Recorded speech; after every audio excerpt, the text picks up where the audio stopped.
আমরা আপনাদের কেসটা খুব ভালো করে দেখলাম এবং আপনাদের কথাও শুনলাম। এটা পরিষ্কার যে আপনারা প্রোটোকল ভেঙেছেন।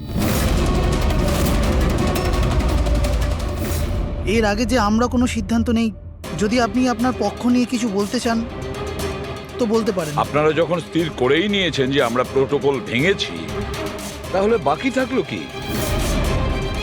আমাদের ঠিক বলবার? দেখুন মিস্টার প্রদ্যুমন, আমাদের মধ্যে কোনো ব্যক্তিগত শত্রুতা নেই। আমরা যা বলছি তার সাক্ষী আছে। আর আমরা সবাই গত 20 বছর ধরে সিআইডিতে কাজ করছি। 20 বছর। এটা হেলাফেলা করিনি আমরা। সিআইডির কাজের জন্য আমরা আমাদের জীবন দিয়ে দিয়েছি। দেখুন, কোনো সময় সিচুয়েশন অনুযায়ী আমাদের ইনস্ট্যান্ট ডিসিশন নিতে হয়, কিন্তু প্রোটোকলের জন্য আমাদের চুপ করে থাকতে হয়। আর তারপরেও সেই অপরাধীকে তার শাস্তি পৌঁছে দিয়েছি। দেখুন, আপনাদের কথা আমরা বুঝতে পারছি, কিন্তু নিয়ম কানুন পালন করাটাও যে জরুরি সেটাও তো আপনারা জানেন। সবসময় নিয়মের উপর ডিপেন্ড করা যায় না স্যার। আমাদের কাজটাই এইরকম, সিচুয়েশন অনুযায়ী আমাদের ইনস্ট্যান্ট ডিসিশন নিতে হয়। আর যেখানে দয়ার প্রসঙ্গ বলছেন আপনারা, সেখানে প্রোটোকল ভাঙার দরকার ছিল, প্রয়োজন ছিল। দয়া একজন সাহসী ইন্সপেক্টর স্যার, সিআইডির জন্য সবকিছু করতে পারেন। আমরা কোনোভাবেই ওকে হারাতে চাইছি না। এরপরেও যদি আপনাদের মনে হয় যে আমরা প্রোটোকল ভেঙেছি, তাহলে যে শাস্তি আপনারা দেবেন আমরা অ্যাকসেপ্ট করব।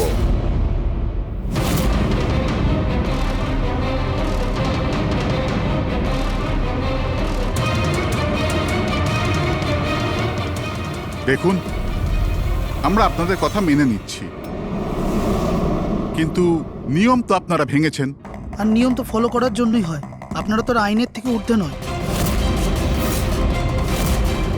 এই জন্য আমরা এই সিদ্ধান্ত নিয়েছি যে আপনাদের টিমটাকে ভাঙা হবে না, আপনারা কন্টিনিউ করতে পারেন। Thank you very much. কিন্তু আজ থেকে আপনাদেরকে মনিটর করা হবে। আপনাদের সমস্ত কেস একজন সুপারভাইজিং অফিসার মনিটর করবে, যাকে আমরা নিয়োগ করেছি।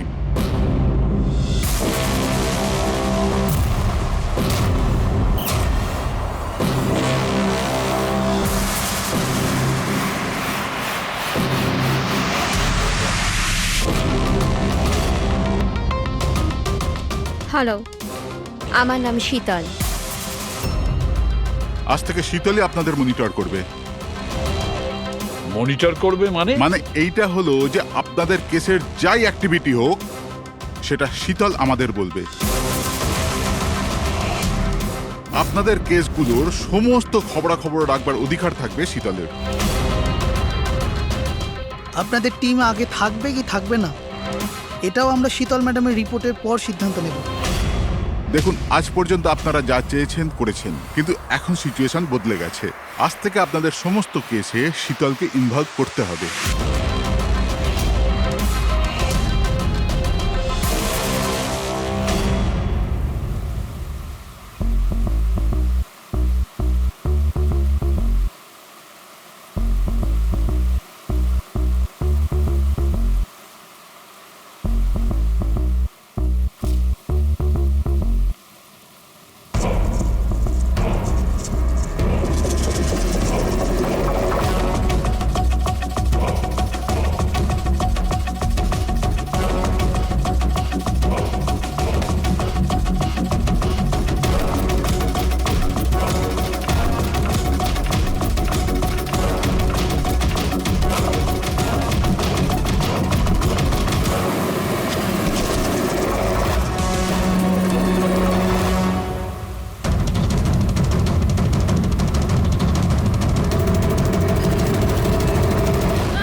দেখুন, আমার কাজের ধরন কিছু আলাদা, আর আর আপনাদেরকে আমার কাজ ফলো করতে হবে। তার মানে আপনি এটা বলতে চাইছেন যে আজ থেকে আপনি আমাদের বস?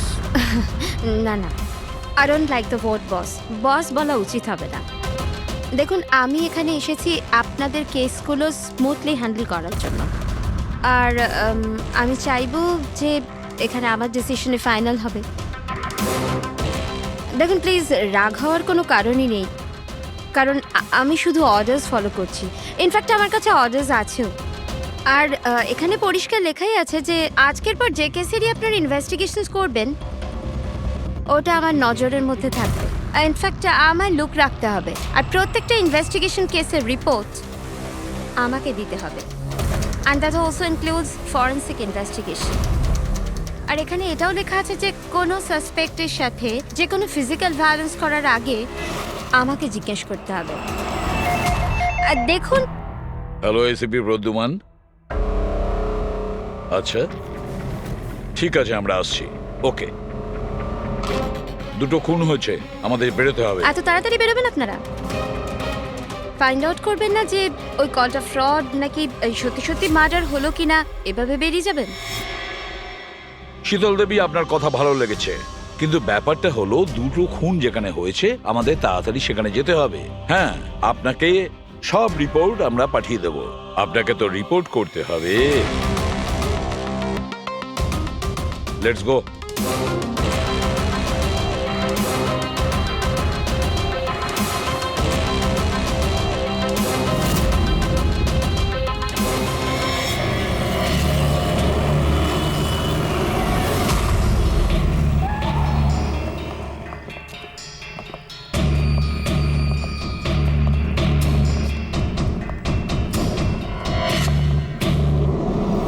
কোথায় খুন হয়েছে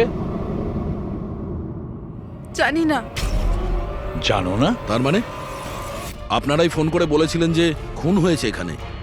দুটো খুন হয়েছে, তাই জন্যই আমি আপনাদের ডেকেছি। দুটো খুন হয়েছে, কিন্তু খুন কোথায় হয়েছে? লাশ দুটো কোথায়? জানি না স্যার, আমি শুধু শুনেছি। কি শুনেছো তুমি? চিৎকার চেঁচামেচির আওয়াজ? না, আমি সব কিছু শুনেছি, দেখেওছি, কিন্তু আমি ওখানে ছিলাম না। স্যার, ও কোনো বাজে স্বপ্ন দেখেছে তাই এই সব কথাবার্তা দেখুন বলছে। ম্যাডাম, স্বপ্ন নয়, আমি খুন হতে দেখেছি। কবে, কখন, কোথায় সেটা আমি জানি না, কারণ আমি ওখানে ছিলামই না। যখন আপনি ওখানে ছিলেনই না, তাহলে আপনি এই খুন হতে দেখলেন কি করে? এই টিউনের মাধ্যমে।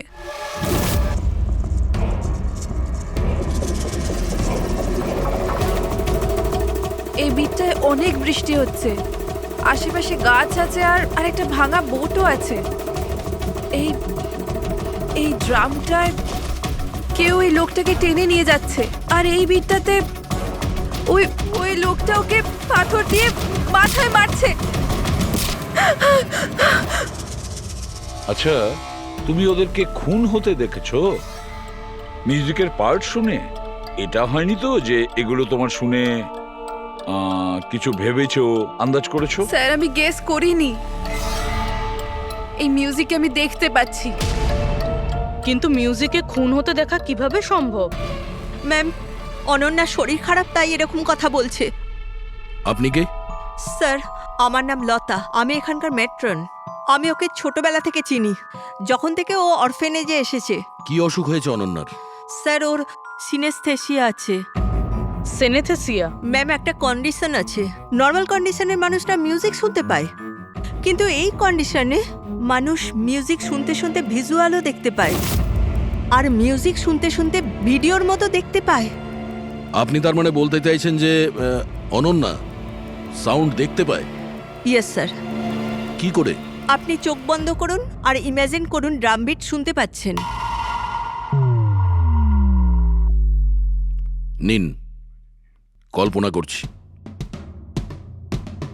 আপনি কি দেখতে পাচ্ছেন? ড্রাম বিটের আওয়াজ শুনতে পাচ্ছি, কিন্তু আমি কিছু দেখতে পাচ্ছি না। এটা নর্মাল কন্ডিশনে হয়, কিন্তু সিনেস্থেসিয়াতে মানুষ মিউজিকের সাথে নিশ্চয়ই কিছু না কিছু দেখতে পায়। যেমন কিছু মানুষদের দেখতে পায়, রং দেখতে পায়, বা যে কোনো কিছু দেখতে পায়। তার মানে এই মিউজিকের পার্ট শুনে তুমি ওই খুন দুটো হতে দেখেছো? হ্যাঁ। আমার মনে হচ্ছে যে অনন্যা মিউজিক শুনে যেটা দেখছে ওটা আসলে নেই। ও ওটাকে ভিজুয়ালাইজ করছে, যেমন আমরা স্বপ্নে দেখি, কিন্তু স্বপ্নতে যেটা আমরা দেখি সেটা ভিজুয়ালাইজ করি, কিন্তু সেটা সত্যিকারের হয় না। স্যার না, স্যার আমি যেটা দেখছি সেটাই বাস্তব। যেটা আমি দেখছি সেটা খুব ভয়ঙ্কর, যেন আমি টিভিতে কাউকে মার্ডার হয়ে যেতে দেখছি।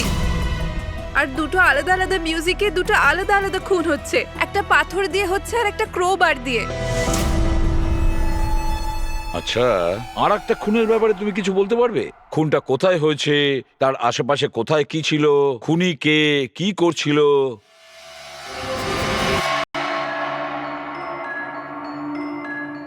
আশেপাশে পাহাড় আছে, একটা লোক নিচে পড়ে আছে, নিজেকে বাঁচানোর চেষ্টা করছে। স্যার ও এসে গেছে, স্যার। ও ওকে মারছে ক্রোবার দিয়ে। স্যার বারবার মেরে যাচ্ছে। ব্যাস, খুনির ফেস তুমি দেখোনি। ঠিক আছে, আমরা এই কেসের ইনভেস্টিগেশন করব। স্যার আমি এরকম কেসের ব্যাপারে তো শুনিনি। কিন্তু পুরবী যেভাবে ও ডিটেলসে আমাদের গল্পটা বলছিল, সন্দেহ হচ্ছে আমার সত্যি ঘটনা বলছে না তো। স্যার আমার কিছু মনে আসছে, যেরকম এই মেয়েটা বলল এরকম আমি কোথাও পড়েছিলাম স্যার। কোথাও পাথর দিয়ে খুন করা হয়েছে। তাহলে একটা কাজ করো দয়া, ক্রাইম ব্রাঞ্চে খোঁজ নাও যে এরকম দুটো কেস হয়েছে কিনা। Okay sir. স্যার, যেরকমটা আপনি বলেছিলেন ঠিক এরকমই কেস 2 মাস আগে পুনেতে হয়েছিল। তাকে পাথর দিয়ে হত্যা করা হয়েছিল। আর স্যার ক্রোবার দিয়ে মার্ডার পানভেলে হয়েছিল এই ধরুন 6 মাস আগে। তো সেগুলোর ফাইল এনেছেন এখানে? Yes, yes, yes. স্যার এই কেসগুলো। আর এটা হলো Panvel murder case file. Panvel, ঠিক আছে, থ্যাংক ইউ ভেরি মাচ। আপনারা যেতে পারেন।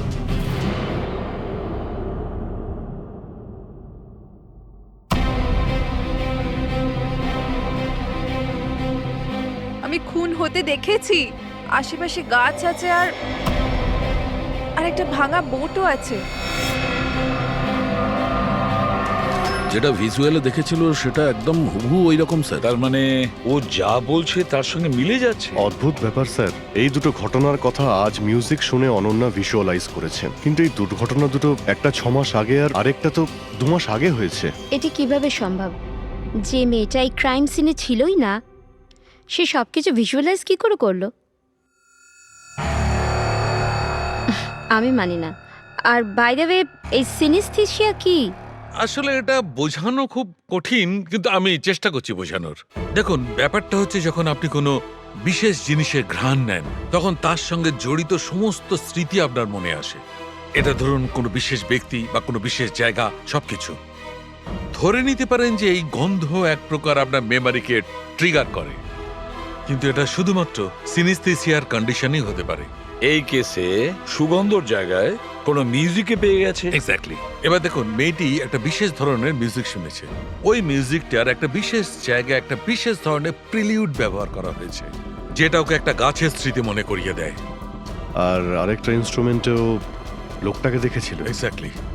বাস আমার মনে হয় খুনি এই খুনের ঘটনাটাকে কোনো বিশেষ পদ্ধতিতে মিউজিকে কনভার্ট করেছে। মানে হচ্ছে যখন মিউজিক বাজে তখন ওই ঘটনার সঙ্গে জড়িত সমস্ত জিনিস, সমস্ত জায়গা স্মৃতিকে আলোড়িত করে। কিন্তু এই সমস্ত কিছু সেই ভিজুয়ালাইজ করতে পারে যার সিনিস্থেসিয়া রোগ আছে, অন্য কেউ নয়। আর এটাই ওই অরফানেজের মেট্রনও বলেছে। আপনাদের কাছে এইসব কিছু অদ্ভুত লাগছে না? যাই হোক, কেস সলভ করা আমাদের কাজ। স্যার হতে পারে এই খুনিরও এই সিনেস্থেসিয়ার অসুখ আছে, আর ওই এই মিউজিক রেকর্ড করেছে, কারণ এই মার্ডার আর ক্রাইম সিনের ব্যাপারে ওই জানে। কিন্তু জানতে কি করে পারবো যে এই মিউজিকটা কম্পোজ করে ইন্টারনেটে কে আপলোড করলো? আর সেটা খুঁজবোই বা কি করে স্যার? ফেডরিক, ইন্টারনেট খোলো, দেখো ইন্টারনেটে এই পার্টিকুলার মিউজিক পিসগুলো যেগুলো দুটো কেসে আছে সেগুলো কোথাও আছে কিনা।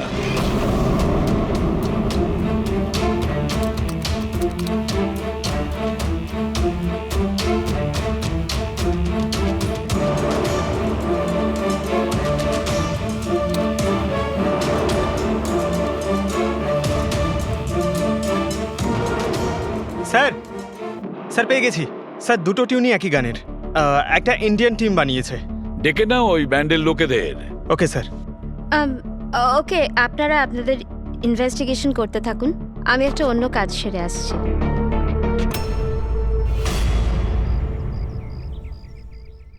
অনন্যা, আমার নাম শীতল। আমার তোমার সাথে কিছু কথা বলার ছিল। আমরা কি কথা বলতে পারি? অনন্যা, দেখো অনন্যা, আই প্রমিস বেশি সময় নেব না, ব্যাস 5 মিনিট।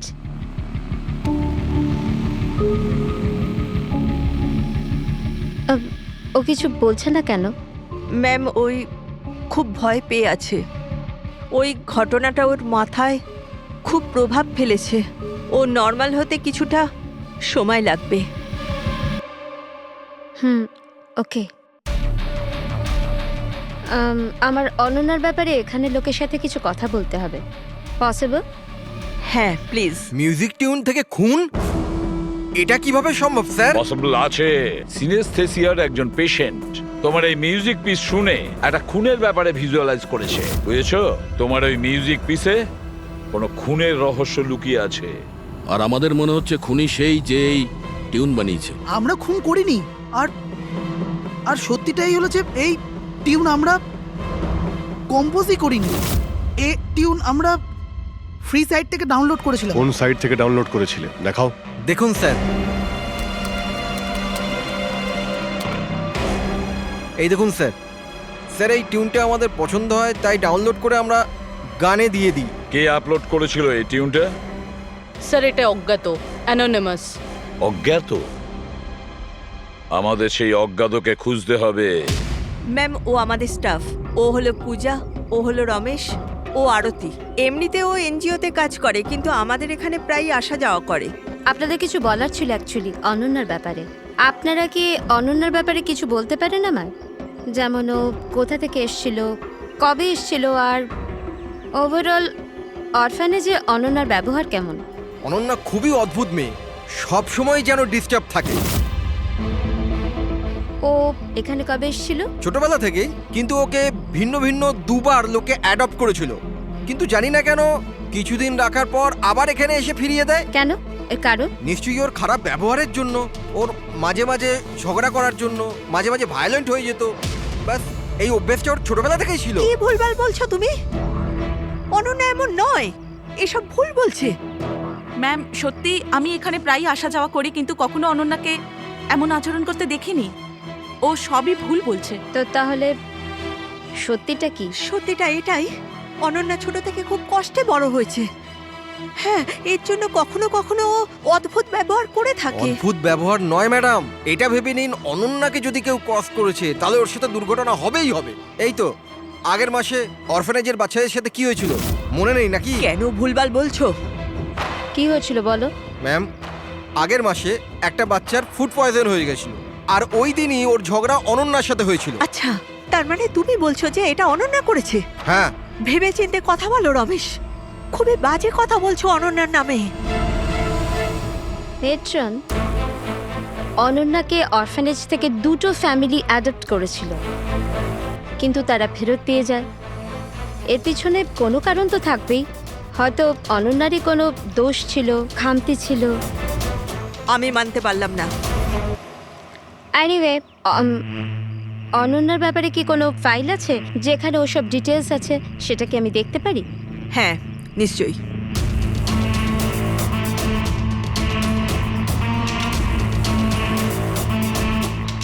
এই নিন। Thank you.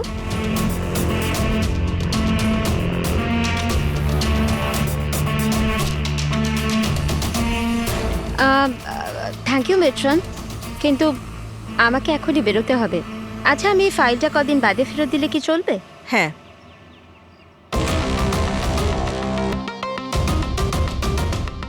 হ্যালো, আমাকে যাদের সিনেস্থেসিয়া আছে না, ওনাদের সাথে দেখা করার আছে, আর ওদের ব্যাপারে কিছু জানার আছে। এই 3 জনের সিনেস্থেসিয়া আছে। 1 মিনিট, আপনাদের কিছু দেখাতে চাই আমি।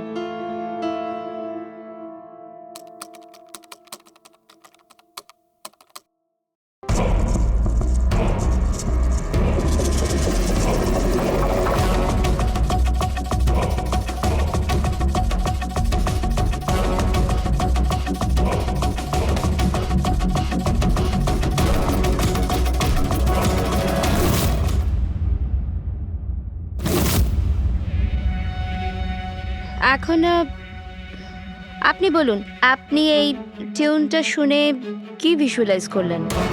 ম্যাম আমি একটা বড় ঘাস ভর্তি মাঠ দেখলাম, সেখানে গরু ঘাস খাচ্ছিল আর সূর্য পরিষ্কার দেখা যাচ্ছিল।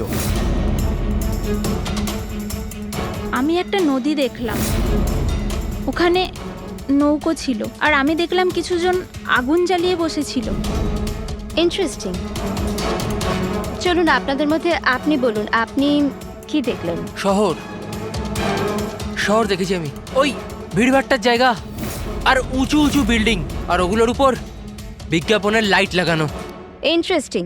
3 ডিফারেন্ট ইন্টারপ্রিটেশনস। ভালোই হলো, আপনারা দেখলেনও আর নিজেদের কানে শুনলেনও।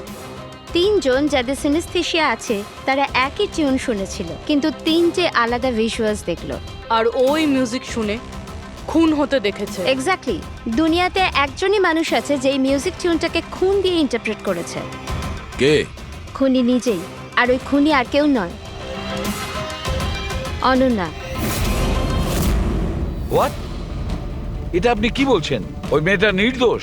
দেখুন এসিপি স্যার, কেস প্রমাণ দিয়ে সলভ করা হয়, ভাবনা দিয়ে নয়। আর আমি ভাবনায় বয়ে যাওয়ার ভুল করিনি।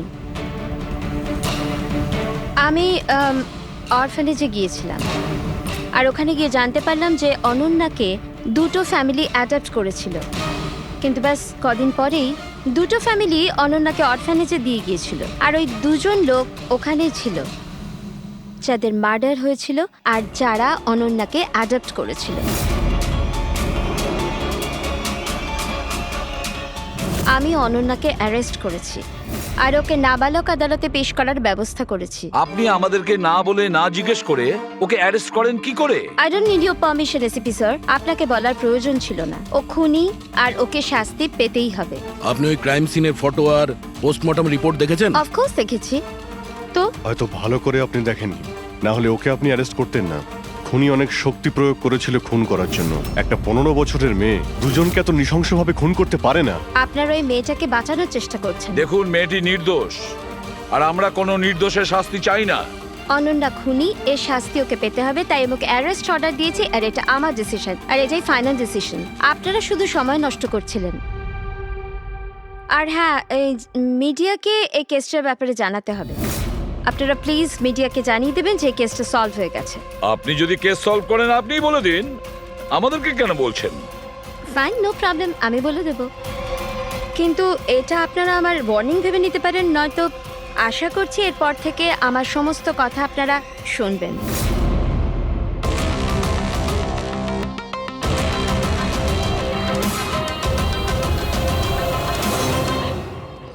আপনারা এটা জেনে খুবই খুশি হবেন যে এই কেসটা সলভ হয়ে গেছে। ম্যাম, কে খুনি? খুনি একটা 16 বছরের মেয়ে যার নাম অনন্যা।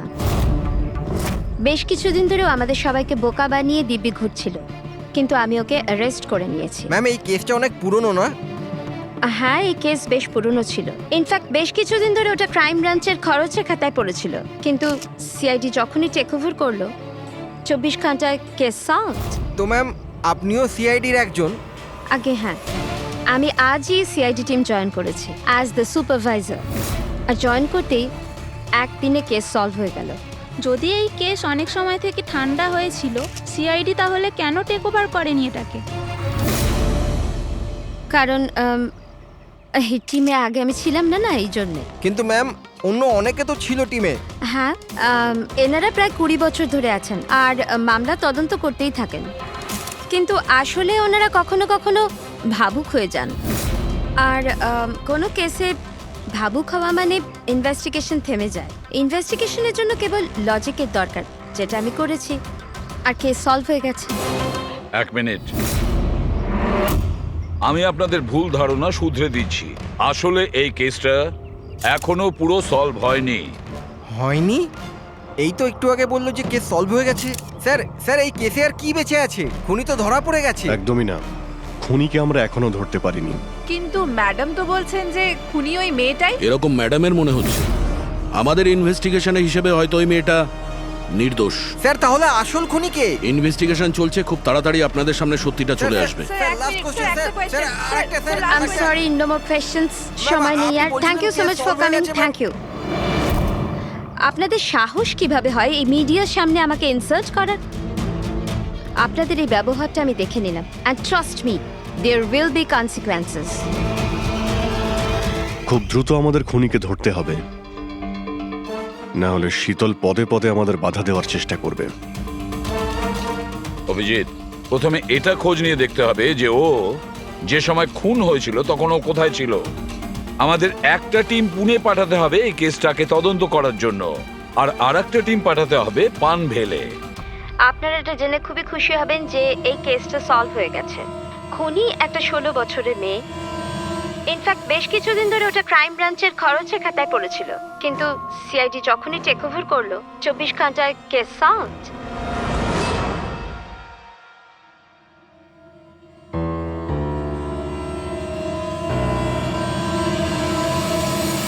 দেখুন 23শে ফেব্রুয়ারি বিকেল 4টে থেকে 7টার সময় অনন্যা কোথায় ছিল? সাধারণত তখন বাচ্চারা বাইরে যায় খেলতে, আর 9টার মধ্যে চলে আসে। আচ্ছা, অনন্যা অরফানেজ গিয়েছিল না বাইরে? না স্যার, অনন্যা এখানেই ছিল আর কোথাও যায়নি। এটা আপনি এত জোর গলায় কি করে বলছেন? এর জন্যই বলছি, কারণ আমার অনুমতি ছাড়া কোনো বাচ্চা বাইরে যেতে পারে না। কিন্তু কখনো কখনো অনন্যা কয়েক ঘন্টার জন্য অরফানেজ থেকে উধাও হয়ে যেত, এটাও তো বলো ওনাদের। স্যার, ও মিথ্যে বলছে। ও অনন্যাকে হিংসে করে। আমি কেন অনন্যাকে হিংসে করব? তাহলে ওকে বদনাম কেন করছো? আমাদেরকেও বলেছে এখানে কিছু কিছু লোকের পেছনে লাগে। স্যার, আমি শুধু অনন্যার ব্যাপারে আপনাদের খোঁজ খবর দিচ্ছিলাম। তাহলে এটাও বলো না যে আগের বছর অনন্যা তোমার নামে কমপ্লেন করেছিল। এর বিরুদ্ধে কেন? স্যার, ও এখানের বাচ্চাদের মারতো। অনন্যা ওর নামে কমপ্লেন করেছিল, সাসপেন্ডও হয়েছিল। তখন থেকে অনন্যাকে ঘৃণা করে। কমপ্লেন করেছিল, সাসপেন্ডও হয়েছিল। তখন থেকে অনন্যাকে ঘৃণা করে। একটা কথা বলো, অনন্যাকে ওই মিউজিক পিস শুনতে কে বলেছিল? স্যার, ইনি। হ্যাঁ স্যার, অনন্যা মিউজিক পছন্দ করত। অনেকবার ওকে নানা ধরনের গান শুনতে দেখেছি। এর জন্য ওকে আমি মিউজিক শুনতে দিতাম। বুঝতে পারিনি এতে প্রবলেম হয়ে যাবে। আচ্ছা, আপনাদের মধ্যে কি কেউ মিউজিক ইনস্ট্রুমেন্টস বাজাতে জানেন? স্যার, আমি পিয়ানো বাজাতাম। স্যার, আমিও পিয়ানো বাজাই। আচ্ছা, একটা কথা বলুন, যেদিন পুনেতে খুন হয়েছিল সেদিন আপনারা কোথায় ছিলেন? আমরা সব বাচ্চাদের নিয়ে পুনা গিয়েছিলাম। সেদিন আপনারা সবাই পুনাতে ছিলেন? কি ছিল ওখানে? ওখানে একটা ইভেন্ট ছিল, তাই। স্যার, হ্যাঁ, এরা প্রত্যেকে সাধু সাজার নাটক করছে। একটা কাজ করি আমরা, এদের প্রত্যেকের কম্পিউটার চেক করো, দেখো কে এই মিউজিক পিস বানিয়েছে আর আপলোড করেছিল। কারণ যে এই মিউজিক পিস বানিয়ে আপলোড করেছে না, সেই খুনি হতে পারে।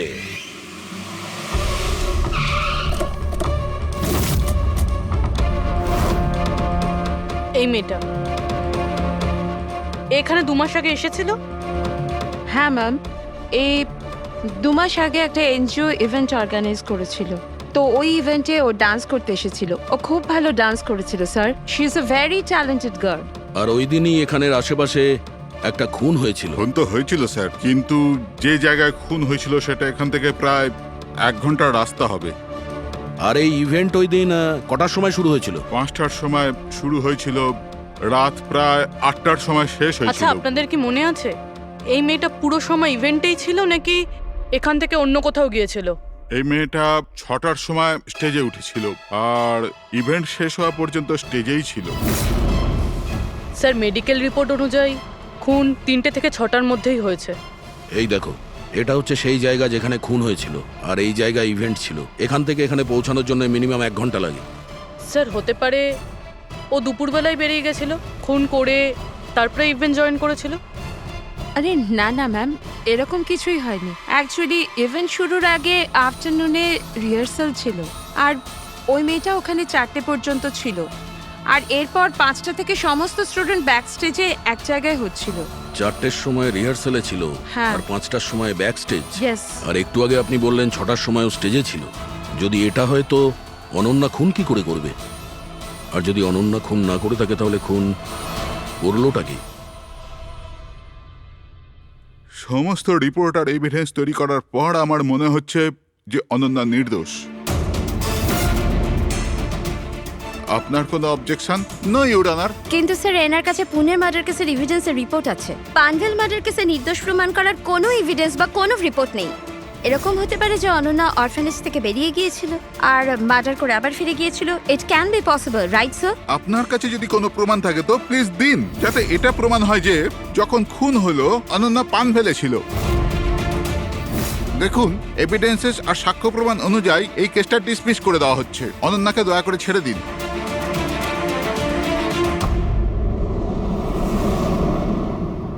হ্যাঁ শালুকে, কি জানতে পারলে? হ্যাঁ বস, বস ধরে নাও এই কেসটা সলভ হয়ে গেছে।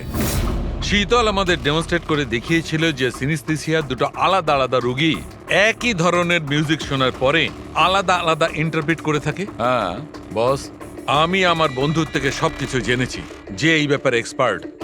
ও আমাকে অন্য কথা বলল। নতুন কি আপনি জানতে পেরেছেন? এমন দুজন ব্যক্তি যারা সিনিস্থেসিয়ারই পেশেন্ট, এক ধরনের মিউজিক শোনার পরেও একই ধরনের রিয়্যাক্ট করে। এটা কিভাবে হতে পারে স্যার? হতেই পারে পুরবি, যদি দুজন রোগীর মধ্যে রক্তের সম্পর্ক থাকে তাহলে হতে পারে। ও শীতল যা বলেছিল সেটাও ঠিক ছিল, কিন্তু সম্পূর্ণভাবে ঠিক ছিল না। কিছু রেয়ার কেসে এরকমটা হয়, যেমন আমার বন্ধু বলেছে। হ্যাঁ, কিন্তু দুজন রোগী যদি একই পরিবারের হয় তবে কাকা, জ্যাঠা বা ভাইও হতে পারে। না না, ইমিডিয়েট ফ্যামিলি মেম্বারই হতে হবে, যেরকম মা বাবা, ভাই বোন। তা কেন? সেটা এই কারণে ফ্রেডি, কারণ এটা একটা জেনেটিক অসুখ। বাস মেডিকেল জার্নাল থেকে আমি এরকম কিছু আর্টিকেল বার করছি, এসব তোমাকে দেখাচ্ছি। আরো কেউ আছে যে অনন্যার মতো ওই দুটো মিউজিক পিসের ওপর একই ভিজুয়াল দেখতে পায়, যেটা অনন্যাও দেখে? আমি আপনাদের কি করে ধন্যবাদ জানাবো? আপনারা আমায় জেল যাওয়া থেকে বাঁচালেন। আমরা শুধুমাত্র সেটাই করেছি যেটা আমাদের ডিউটি, অপরাধীদের জেলের ভেতরে আর নিরপরাধীদের মুক্তি। কিন্তু আসামিটা কে? তোমার কোনো আত্মীয়। আমার ফ্যামিলি মেম্বার? হ্যাঁ অনন্যা, কারণ তোমার কাছে যে ধরনের ভিজুয়ালস এসছে সেই ধরনের ভিজুয়ালস তার কাছেই যেতে পারে যার সঙ্গে তোমার রক্তের সম্পর্ক আছে, আর সেই এই ধরনের মিউজিক বানিয়েছে। কিন্তু স্যার, আমার ফ্যামিলি মেম্বার কি করে হতে পারে? আমি তো অনাথ, না? আছে কেউ যাকে তুমি চেনো না? তাহলে জানতেও চাই না। ছোট থেকে আমার স্বপ্ন ছিল যে আমার পরিবারের সবাই আসবে আর আমায় এসে নিয়ে যাবে, আমরা একসাথে আনন্দে থাকবো। আর আপনারা বলছেন ও কোনো খুনি? আমরা তোমাকে শুধু সেটাই বলছি যেটা সত্যি। অনন্যার নামের প্যাকেজ এসেছে, দরজার বাইরে রাখা ছিল।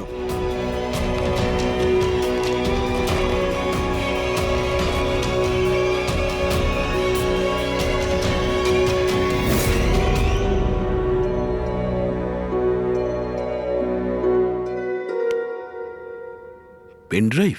পঙ্কজ,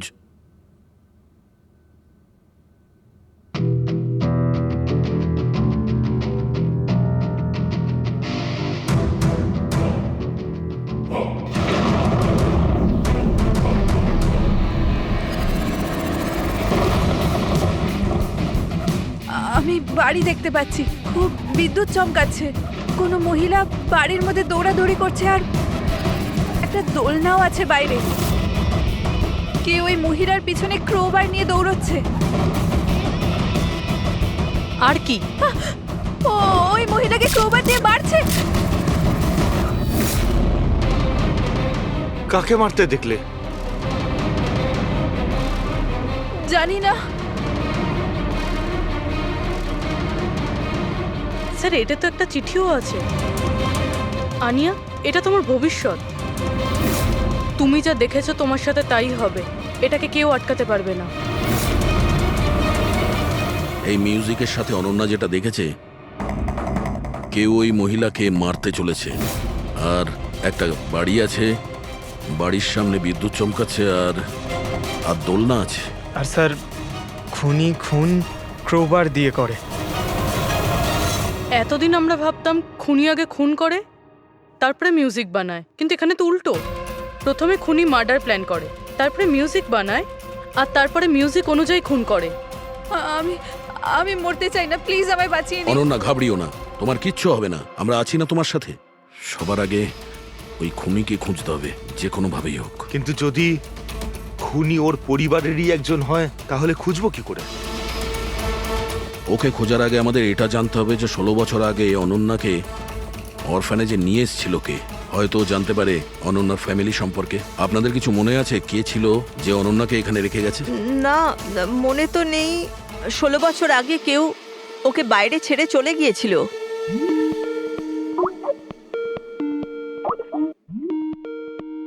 শীতল ম্যাডামের ফোন, ভিডিও কল করছে। হ্যালো, আমি বাস এটাই বলার জন্য ফোন করলাম যে ওই মেয়েটাই খুনি। সময় নষ্ট করবেন না আপনারা, প্লিজ ওকে গ্রেপ্তার করুন। শীতল ম্যাডাম, কোর্ট তার সিদ্ধান্ত জানিয়ে দিয়েছে। আর কোর্টের কি সিদ্ধান্ত সেটা আপনিও শুনেছেন। এই কোর্টের চক্করে আপনারা সময় নষ্ট করছেন। প্লিজ আপনারা ভুল, আর আপনাদের এটা মেনে নিতেই হবে। স্যার, স্যার এটা সেই বাড়ি। ওই বাড়ি? কোন বাড়ি? আমি এই মাত্র যেটা দেখলাম, ওই যেখানে খুন হতে চলেছে, ওই গাছ, দোলনা, এটাই ছিল স্যার। কোন জায়গার কথা বলছে মেয়েটা? শীতল ম্যাডাম, এখন আপনি কোথায় আছেন? আমি এখন আমার বাড়ির বাইরে। আর কোথায় থাকবো? আপনার প্রাণের সংশয় আছে। কি বলছেন আপনি অফিসার? আমার প্রাণ বিপদে, আমাকে কে মারবে? দেখুন শীতল ম্যাডাম, উনি আপনাকে মারার জন্য মিউজিক কম্পোজ করেছে, যেটাও আমাদের পাঠিয়েছে। আর ওই মিউজিকের হিসাবে আপনার ঘরের কি লোকেশন। বাচ্চাদের মতো কথা বলছেন অফিসার? আমাকে ভয় পাওয়ানোর জন্য সব করছেন না, আর আমি ভয় পাচ্ছি না। আর আমাকে সব বলছেন আপনাদের কেসের পথে আমি বাধা দেই। শীতল ম্যাডাম, এই ব্যাপারে আমরা পরেও কথা বলতে পারবো। আমার কথা মন দিয়ে শুনুন। আপনি ইমিডিয়েট বাড়ির ভেতরে যান আর দরজা জানলা সব বন্ধ করুন। আর আমরা যতক্ষণ না ওখানে পৌঁছই, আপনি কারোর কথায় দরজা খুলবেন না।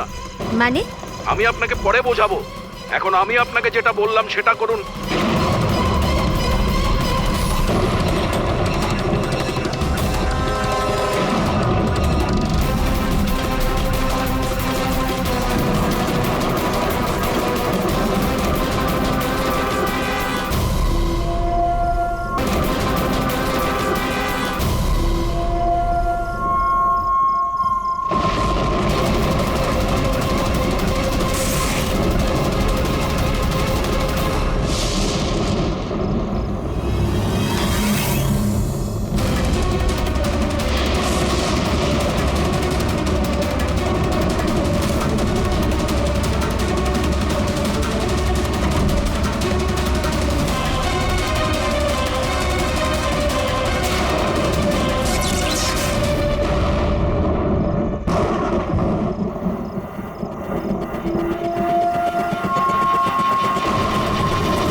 কে তুমি?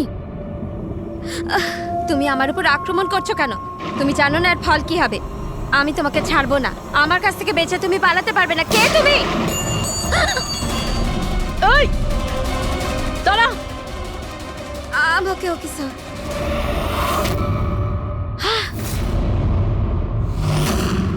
আরতি, তুমি? স্যার, আমিও পিয়ানো বাজাই। শীতল ম্যাডাম, আমরা আপনাকে আগেও বলেছিলাম অনন্যা খুনি নয়। আই এম সরি স্যার, আমার আপনাদের কথা বোঝা উচিত ছিল। আমি আমার মতো করে ইনভেস্টিগেশন করেছিলাম, আর আপনারা আপনাদের মতন। আমরা দুজনেই আমাদের ডিউটি করেছিলাম অফিসার। ট্রাস্ট মি, আমার ক্যারিয়ারে প্রথম হলো যে আমার জাজমেন্ট ভুল হলো। ওটা ঠিক আছে, আপনার মাথায় আঘাত না লেগেছে। না না, আমি ওকে। ফ্রেডি, অ্যাম্বুলেন্সকে ফোন করো তাড়াতাড়ি।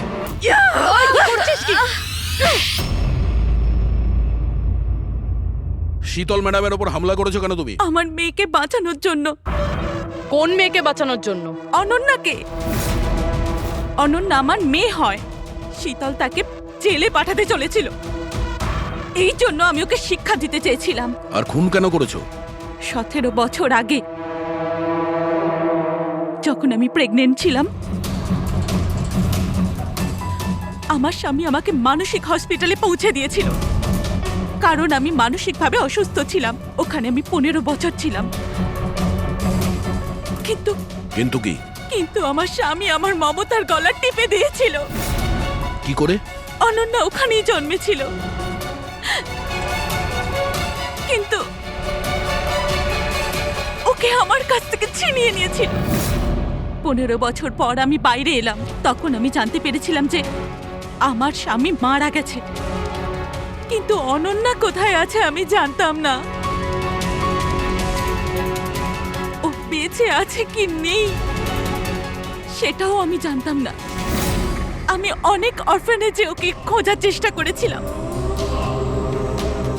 ওকে কোথাও পেলাম না। ওর ব্যাপারে কি করে জানতে পারলেন আপনি? 6 মাস আগে যখন আমি এই অরফানেজে এলাম, তখন আমি অনন্যার কেস ফাইল পেলাম।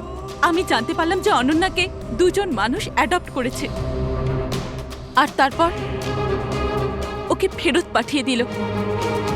কিন্তু যখনই আমি জানতে পারলাম যে অনন্যার সিনেস্থেশিয়া আছে আর ও সব দেখতে পাচ্ছে যেটা আমি মিউজিকে প্ল্যান করেছিলাম, তখনই আমি রিয়েলাইজ করলাম যে অনন্যা আমারই মেয়ে। এই জন্য আমি 2 জনকে খুন করে দিলাম। আমি ওই মানুষগুলোকে ঘেন্না করি যারা অনাথ বাচ্চাকে অ্যাডপ্ট করার পরেও তাদের ফিরিয়ে দিয়ে যায়।